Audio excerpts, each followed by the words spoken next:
Hello everyone, I am Khushboo Tak and welcome to all of you आपका अपना channel शिक्षा mission. तो आज की क्लास में हम देखेंगे ग्रेविटेशनल फोर्स पे based numerical question. Previous lecture में हमने ग्रेविटेशनल फोर्स को डिस्कस किया था, इसके हमने कुछ सिग्निफिकेंट देखे थे। अब आज देखेंगे इस पे बेस्ड न्यूमेरिकल क्वेश्चन। तो स्टार्ट करते हैं क्लास को। A very good morning to all of you. And अब से हम क्या करेंगे, जब क्लास खत्म होगी तो आपको एक क्वेश्चन गिवन होगा, उस क्वेश्चन को आपको सॉल्व करना है और कमेंट सेक्शन में उसका आंसर करना है। उस क्वेश्चन को हम डिस्कस करेंगे नेक्स्ट लेक्चर में। अब से ये पैटर्न रहेगा। तो स्टार्ट करते हैं क्लास को।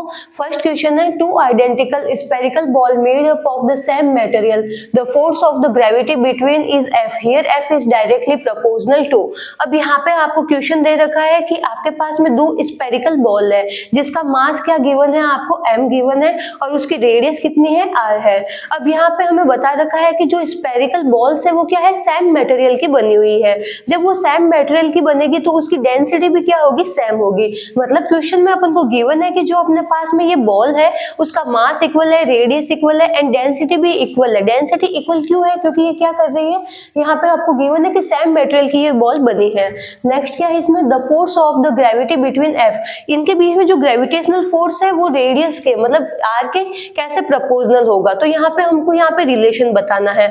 अब हम देखते हैं ग्रेविटेशनल का फॉर्मूला क्या मिलता है ग्रेविटेशनल फोर्स का, F बराबर G m1 m2 upon r square. अगर इस फॉर्मूले को अप्लाई करेंगे तो यहाँ पे हमें क्या मिल जाएगा, Fg, फर्स्ट का मास क्या है m, सेकंड का मास है m, दोनों के बीच की डिस्टेंस कितनी हो गई, r 2r, तो 2r का स्क्वायर। तो ये हमें मिल गया Gmm अपॉन 4r स्क्वायर। तो यहाँ पे फोर्स क्या हुआ, डिस्टेंस के जो फोर्स है वो डिस्टेंस के स्क्वायर के इनवर्सली प्रोपोर्शनल है, लेकिन ये इसका आंसर हो जाएगा रॉन्ग। यहाँ पे ये वाला फॉर्मूला अप्लाई नहीं होगा। अब यहाँ पे हमें क्या ट्विस्ट दे रखा है, इसमें ट्विस्ट है कि ये जो बॉल है वो क्या है, सेम मटेरियल की बनी है। सेम मटेरियल की बनी है तो यहाँ पे इसकी जो डेंसिटी है, दोनों की डेंसिटी भी हमें क्या मिलेगी, सेम। अब यहाँ पे देखते हैं डेंसिटी की टर्म में हमें मास का फॉर्मूला क्या मिलता है, मास मिलता है density into volume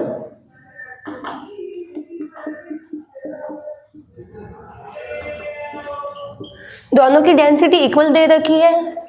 volume, sphere का वॉल्यूम कितना होता है, 4/3 पाई आर क्यूब। तो यहाँ पे लिख देते हैं 4/3 पाई आर क्यूब।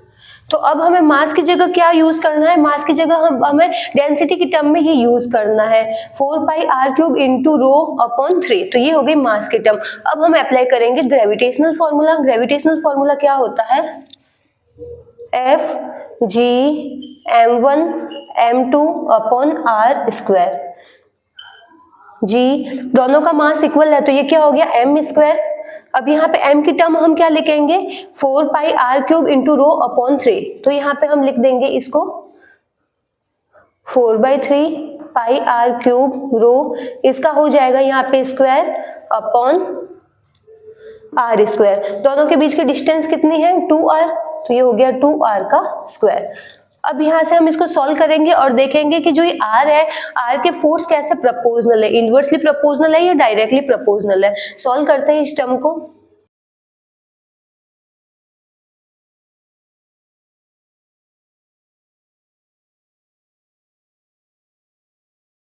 तो जब हम इसे सॉल्व करेंगे तो ये हमें फाइनल आंसर मिल रहा है। हमने यहाँ पे क्या किया, जो मास की टर्म थी, मास होता है डेंसिटी इनटू वॉल्यूम, दोनों सेम मटेरियल के बने हैं तो डेंसिटी इनकी दोनों की इक्वल रहेगी। तो यहाँ पे हमने मास की ये वाली टर्म यूज की। अब ग्रेविटेशनल फॉर्मूला अप्लाई किया, G m1 m2 upon r square, दोनों के मास इक्वल है तो ये क्या हो गया, G m square upon r square. m की जगह हमने ये वाली वैल्यू पुट की, उसका स्क्वायर किया और दोनों के बीच की डिस्टेंस कितनी हो गई, 2r हो गया, तो 2r का स्क्वायर। इसको जब सॉल्व करेंगे तो ये हमें टर्म मिल रही है। अब जो ये फोर्स है वो क्या कर रहा है, दोनों के बीच की जो डिस्टेंस है उसके कैसे प्रोपोर्शनल है, ये हो गया r की पावर 4, ये इसके डायरेक्टली प्रोपोर्शनल है। तो आंसर क्या मिल रहा है, F is directly proportional to r की पावर 4।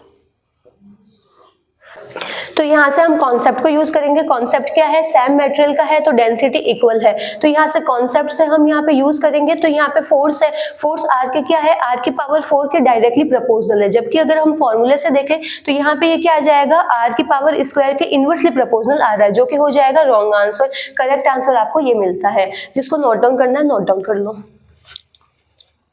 आज से आपको देते हैं एक होमवर्क क्वेश्चन। यहाँ पे आपको एक क्वेश्चन गिवन है जिसमें क्या है, दो ऑब्जेक्ट है, दोनों ही ऑब्जेक्ट रेस्ट कंडीशन में रखे हैं। एक ऑब्जेक्ट है जिसका मास है 10 केजी और दूसरा ऑब्जेक्ट है जिसका मास है 2 केजी।